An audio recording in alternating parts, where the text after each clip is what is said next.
ನಮಸ್ಕಾರ. ಸಂತೃಪ್ತಿ, ಖುಷಿ ಎಲ್ಲರಿಗೂ ಬೇಕು. ಈ ಸಂತೃಪ್ತಿ, ಖುಷಿಯ ಬಗ್ಗೆ ಸಾಕಷ್ಟು ಬಾರಿ ಮಾತಾಡಿ, ಎಷ್ಟು ಮಾತಾಡಿದ್ರು ಕೂಡ ಇನ್ನೂ ಸ್ವಲ್ಪ ಮಾತಾಡೋಕೆ ಉಳ್ಕೊಂಡೇ ಬಿಡ್ತದೆ.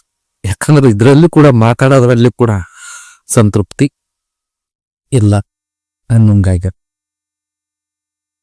ಯಾರು ಎಷ್ಟೇ ಮಾತಾಡ್ಲಿ, ಯಾರೆಷ್ಟೇ ತಿಳಿಸಿ ಹೇಳಿ, ಎಲ್ಲರಿಗೂ ಸಂತೃಪ್ತಿ ಸಿಗಕ್ ಸಾಧ್ಯನೇ ಇಲ್ಲ. ಯಾಕಂದ್ರೆ ಸಂತೃಪ್ತಿ ಅನ್ನುವುದು ಸಿದ್ಧ ವಸ್ತುವಲ್ಲ, ನಮ್ಮೊಳಗೆ ನಾವು ಸಿದ್ಧಪಡಿಸಿಕೊಳ್ಳುವ ವಸ್ತು ಅದು. ಈ ಕಾರಣಕ್ಕಾಗಿ ನಮ್ಮೊಳಗೆ ನಾವು ಸಂತೃಪ್ತಿಯನ್ನು ಸಿದ್ಧಪಡಿಸಿಕೊಳ್ಳುವುದು ಹೇಗೆ, ಆ ಕಲೆ ಏನು ಅನ್ನೋದನ್ನ ನಾವೇ ತಿಳ್ಕೋಬೇಕು. ಅಂದಾಗ ಮಾತ್ರ ನಮ್ಮೊಳಗಿನ ಒಂದು ಖುಷಿ, ಸಂತೃಪ್ತಿ ಸಿದ್ಧವಾಗ್ತದೆ.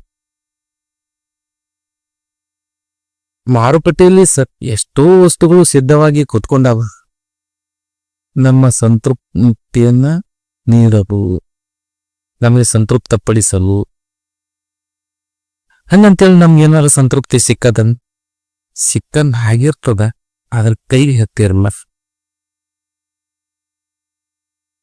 ಅದೆಷ್ಟೋ ವಸ್ತುಗಳು ಆವಿಷ್ಕಾರ ಮಾಡಿವಿ ನಾವು, ನಮ್ಮ ಖುಷಿಗಾಗಿ, ನಮ್ಮ ಸಂತೋಷಕ್ಕಾಗಿ, ನಮ್ಮ ನೆಮ್ಮದಿಗಾಗಿ. ನೆಮ್ಮದಿ ಒಂದು ಮನಸ್ಸಿನಾಗೆ ನೆಲೆಸೋದನ್ ಇನ್ನೂ ಇಲ್ಲ. ನೆಮ್ಮದಿ ಎನ್ನುವುದು ಹೊರಗಿನಿಂದ ತಂದುಕೊಳ್ಳುವ ವಸ್ತುವಲ್ಲ, ನಮ್ಮೊಳಗೆ ನಾವು ಸಿದ್ಧಪಡಿಸಿಕೊಳ್ಳುವ ವಸ್ತು ಅದು. ಈ ನೆಮ್ಮದಿ, ಸಂತೃಪ್ತಿ, ಸಂತೋಷ, ಖುಷಿಗಳು ಇವುಗಳು ನಮ್ಮೊಳಗೆ ನಾವು ಸಿದ್ಧಪಡಿಸ್ಕೊಳ್ಬೇಕಾಗ್ತದೆ. ಹೊರಗಿನ ವಸ್ತುಗಳು ಒಂದು ಪೂರಕವಷ್ಟೇ, ಅವೇ ನೆಮ್ಮದಿ ಅಲ್ಲ, ಅವೇ ಖುಷಿನೂ ಅಂದ.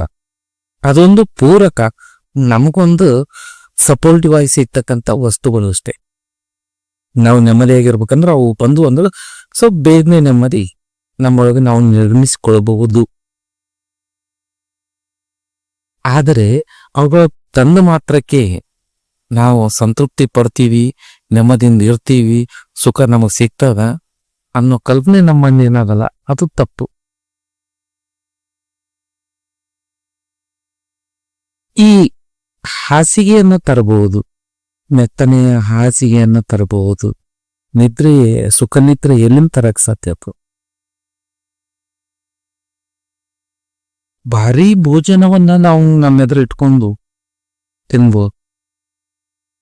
ಆ ಊಟದ ಆಸ್ವಾದದ ಸುಖವನ್ನ ನಾವು ಎಲ್ಲಿ ತರಕ? ಹೊಟ್ಟೆ ತುಂಬಿದ್ಮೇಲೆ ನಮ್ಮ ಎದುರು ಎಂತ ಸಿಹಿ ಪದಾರ್ಥಗಳಲ್ಲಿ, ಭಾರಿ ಭೋಜನ ಇರಲಿ, ಪಂಚಾಮೃತ ಇರಲಿ, ಏನಿದ್ರೂ ಕೂಡ ಅದಕ್ಕೆ ಬೆಲೆ ಇಲ್ಲ. ಅನುಭವಿಸುವ ಮನಸ್ಸು ಬಹಳ ಮುಖ್ಯ ಆಗ್ತದೆ. ಮನಸ್ಸು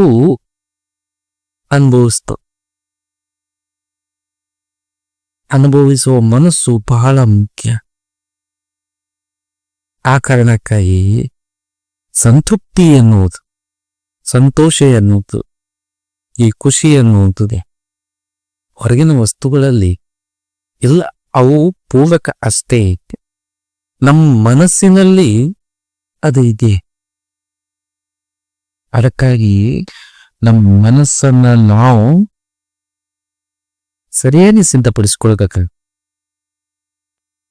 ಎಷ್ಟು ನಮ್ಮ ಮನಸ್ಸನ್ನು ನಾವು ಸರಿಯಾಗಿ ಸಿದ್ಧಪಡಿಸ್ಕೊಳ್ತೀವೋ ಅಷ್ಟು ನೆಮ್ಮದಿ ನಮ್ಮ ಮನಸ್ಸಿನ ಬಂದ ನಿಂದಿರ್ತದ, ನೆಲೆಸ್ತದ. ನೆಮ್ಮದಿ ನೆಲೆಸ್ತು ಅಂದ್ರೆ ಯಾವಾಗ ಹೊರಗಿನ ವಸ್ತುಗಳು ಇರ್ಲಿ ಬಿಡ್ಲಿ ಸಂಬಂಧ ಬಿಡಲ್ಲವ, ಒಳಗೆ ಸಾಕಷ್ಟು ತುಂಬಿಕೊಂಡಿರ್ತದ ನೆಮ್ಮದಿ. ಒಂದು ಹುಳ ಹತ್ತಿದ ಮರಕ್ಕೆ ಹೊರಗಿನಿಂದ ನಾವು ಎಷ್ಟೇ ಅಲಂಕಾರ ಮಾಡಿದರೂ ಕೂಡ ಅದರಿಂದ ಆ ಮರಕ್ಕೇನು ಪ್ರಯೋಜನ ಆಗೋದಿಲ್ಲ. ಹಂಗ ನಾವು ಕೂಡ ಮನಸ್ಸು ಹೊತ್ತು ನಾರುವಂತೆ ಮಾಡ್ಕೊಂಡ್ಬಿಟ್ಟಿವಿ. ಹೊರಗಡೆ ನಾವು ಎಷ್ಟೋ ಸೌಲಭ್ಯಗಳನ್ನ ತಂದು ಅನುಭವಿಸ್ಬೇಕಂತೆ, ಸಂತೃಪ್ತಿಯನ್ನು ತಂದು ಸೇರ್ಸ್ಕೊಳ್ಬೇಕಂತೆ. ಆದರೆ ಅದರಿಂದ ಏನ್ ಉಪಯೋಗ? ಹುಳ ಹತ್ತಿದ ಮರಕ್ಕೆ ಅಲಂಕಾರ ಮಾಡಿದಂತೆ. ಅದರಿಂದ ಏನು ಉಪಯೋಗ? ಸರಿ ಆಗ್ಬೇಕಾಗಿದ್ದು ಅವು ಮರದೊಳಗೆ ಹತ್ತಿರುವ ಹುಳವನ್ನ ನಾವು ನಾಶ ಮಾಡಬೇಕಾಗಿತ್ತು. ಹಂಗೆ ಮನಸ್ಸಿನಲ್ಲಿರ್ತಕ್ಕಂಥ ಅತೃಪ್ತಿಯನ್ನ, ಮನಸ್ಸಿನಲ್ಲಿರುವ ಸ್ವಾರ್ಥವನ್ನ, ಮನಸ್ಸಿನಲ್ಲಿರ್ತಕ್ಕಂಥ ಕೆಟ್ಟ ವಿಚಾರಗಳನ್ನ ನಾವು ದೂರ ಮಾಡ್ಕೋಬೇಕಾಗ್ಯದ. ಅಂದಾಗ ಮಾತ್ರ ಸಂತೃಪ್ತಿ ಅನ್ನೋದು ಒಳಗ್ ನಿರ್ಮಾಣ ಆಗ್ತವೆ. ಮರದ ಆರೋಗ್ಯ ಆ ಹುಳದ ನಾಶದಿಂದ ನಿರ್ಮಾಣ ಹೆಂಗಾಗ್ತದ, ಹಂಗ ನಮ್ಮ ಮನಸ್ಸಿನಲ್ಲಿರ್ತಕ್ಕಂಥ ಕೆಟ್ಟ ವಿಚಾರಗಳ ನಾಶದಿಂದ, ಕೆಟ್ಟತನದ ನಾಶದಿಂದ ನಮ್ಮ ಮನದಲ್ಲಿ ಸಂತೃಪ್ತಿ ನಿರ್ಮಾಣ ಆಗ್ತವೆ. ಅದಕ್ಕ ನಮ್ಮೊಳಗೆ ನಾವು ನಿರ್ಮಿಸಿಕೊಳ್ಳುವಂಥದ್ದು ಸುಖ ಎನ್ನುವುದು ಹೊರಗಡೆ ಇಲ್ಲ, ನಮ್ಮೊಳಗೆ ನಾವು ನಿರ್ಮಿಸಿಕೊಳ್ಬೇಕಾದದ್ದು. ನಮ್ಮೊಳಗೆ ನಾವು ನಿರ್ಮಿಸಿಕೊಳ್ಳೋದಂದ್ರೆ ಉತ್ತಮವಾದ ಮನಸ್ಥಿತಿಯನ್ನು ನಮ್ಮಲ್ಲಿ ನಾವು ಕಟ್ಟಿಕೊಳ್ಬೇಕಾಗ್ತದೆ. ನಮ್ಮ ಮನಸ್ಥಿತಿಯನ್ನು ಉತ್ತಮವಾಗಿ ಇರಿಸ್ಕೊಳ್ಬೇಕಾಗ್ತದೆ. ಸದಾ ಉತ್ತಮ ಮನಸ್ಥಿತಿ ನಾವು ಇರಿಸ್ಕೊಳ್ಬೇಕಂತಂದ್ರೆ ಆಗ ಉನ್ನತ ವಿಚಾರಗಳು ನಮ್ಮಲ್ಲಿ ಸೇರಿಸ್ಕೊಳ್ಬೇಕಾಗ್ತದೆ. ಮನಸ್ಸನ್ನ ವಿಶಾಲವಾಗಿ ಮಾಡ್ಕೊಳ್ಬೇಕಾಗ್ತದ. ಸಂಕುಚಿತ ಮನಸ್ಸಿನಲ್ಲಿ ನೆಮ್ಮದಿ ಎಂದು ಸಾಧ್ಯ ಇಲ್ಲ. ಮನಸ್ಸನ್ನ ವಿಶಾಲ ಮಾಡಿಕೊಂಡಷ್ಟು ಸರಿ ಹೋಗ್ತದ. ಇಲ್ಲಾಂದ್ರ ಅಲ್ಲಿ ಏನಿದ್ರೂ ಎಲ್ಲವೂ ಕೂಡ ವ್ಯರ್ಥನೆ. ಧನ್ಯವಾದಗಳು.